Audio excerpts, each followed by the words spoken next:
Hello, welcome back to the Modern Paladin Project YouTube channel. Today I want to talk a little bit about mag dumping, basically, whether it's through an FRT, a bump stock, or just really fast trigger squeezes on your pistol. I'm going to preface all of this by saying that I was infantry for pretty much all of the time that I was in the military, Army and Army Reserve and Active Duty Marine Corps. I ran a 60 on perimeter security for a mortar platoon. So I do understand the concepts and the value of suppressing fire, and I don't disagree with any of the reasons that people give for why they would use, how they would use an FRT. I do have to question, though, how far ahead are these guys thinking when you see these YouTube videos of guys with FRTs and singing the praise.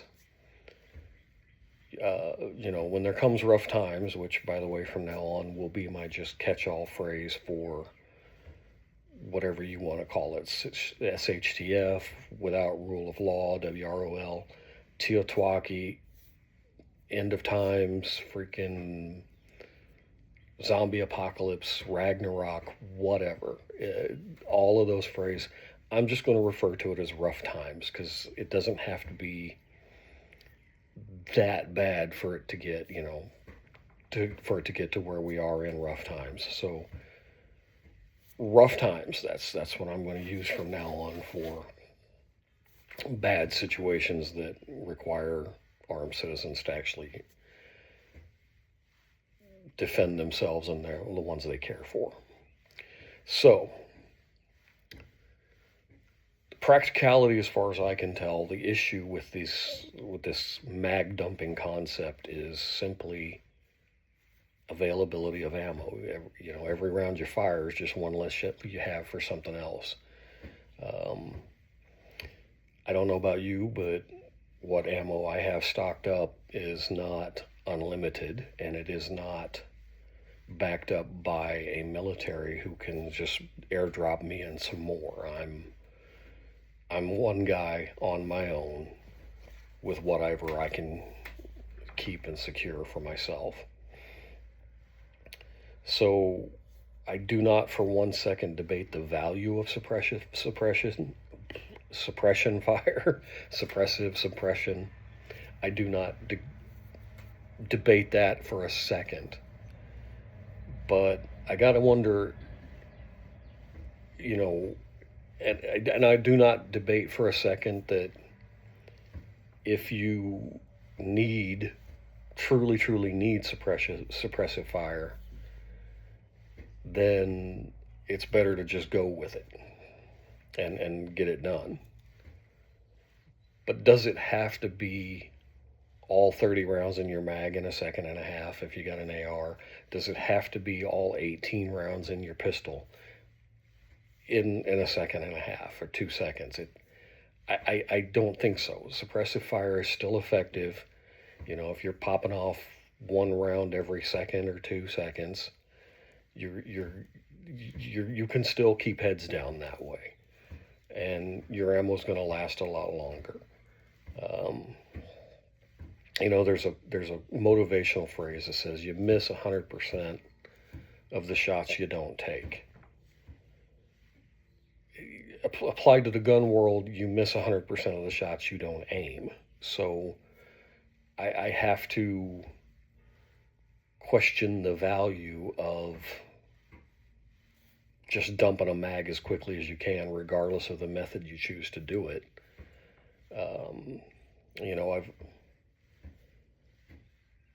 I don't have you can win the battle but lose the war. The next gunfight you get into, you got no ammo. You're not in a gunfight anymore. He might have a gun, you've got a club.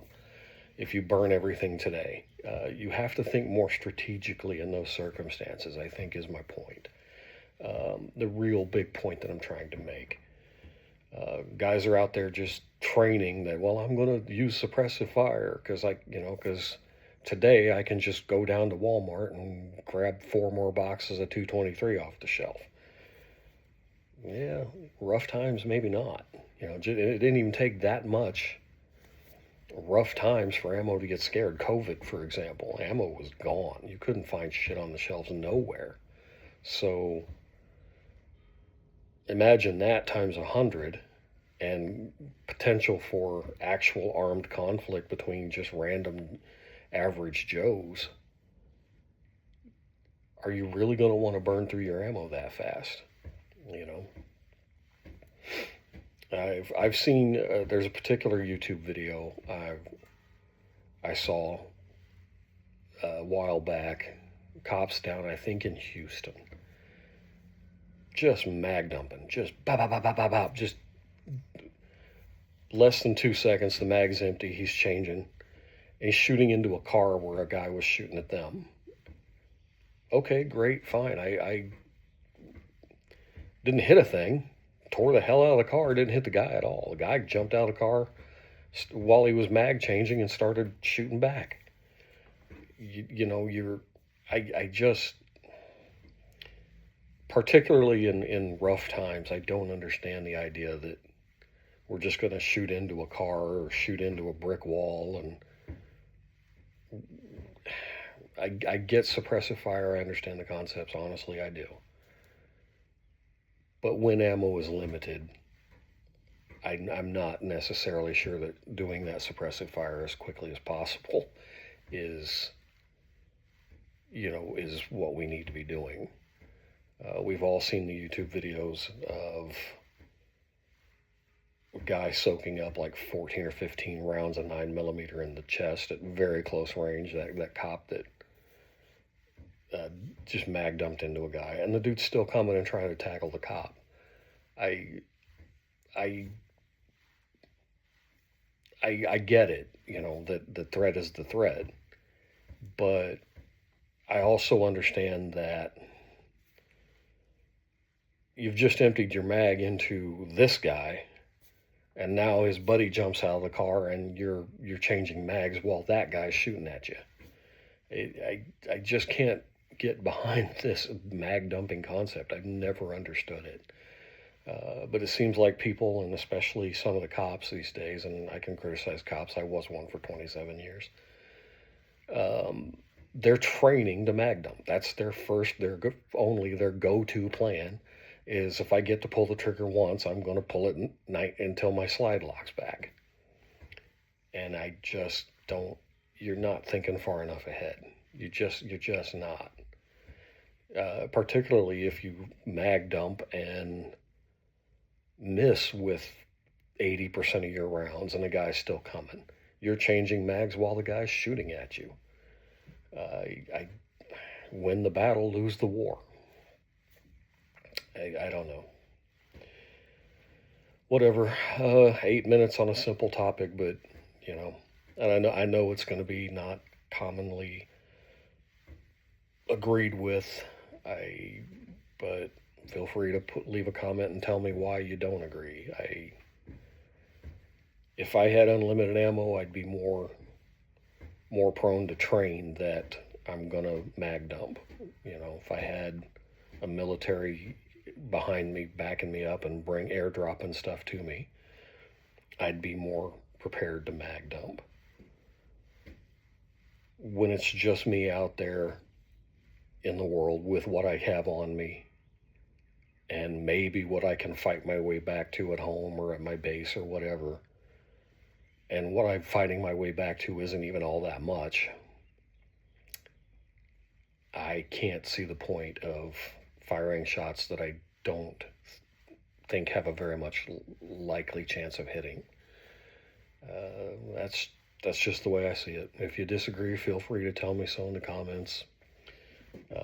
You know, side note, I'm still working on some sort of a catchphrase for signing off with these videos. I haven't found anything I like, but we'll get there, and eventually I'll maybe try to put a little more production value into it. I've got a few videos in mind that I want to try to figure out how to make a little bit better. Anyway, thanks for watching. Have a good one.